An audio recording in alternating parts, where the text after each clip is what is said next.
How did Bill Gates come to exert such power? Well, as is known and is in the book, Bill Gates did not invent anything. The basic program was made by some mathematics professors in a college. The Office operating system was by a software engineer, and he bought it for $50,000. He's built the empire by creating patents on software. And the first WTO meeting in Singapore gave him tax concessions, which is why all the IT industry moved to India.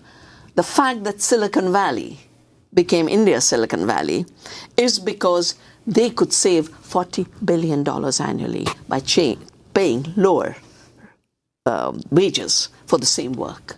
It was an outsourcing of software, all for Bill Gates.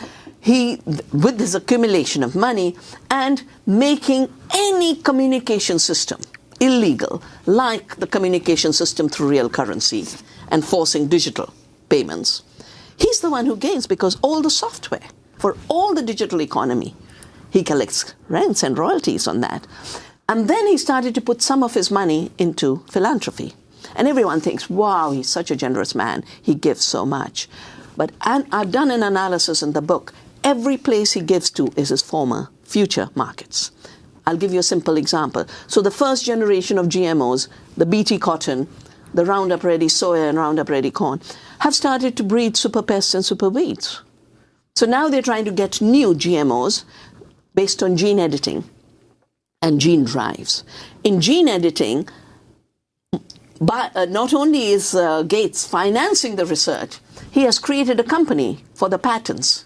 It's called Editas. So he will collect rents when the gene editing is pushed through. And worse, in the United States, half the farmlands are overtaken by superweeds. The most important one is Palmer amaranth. Amaranth is a sacred crop for us. We eat it. Now the U.S. defense system, DARPA, and Bill Gates have joined hands for a new technology called gene drives to push species to extinction.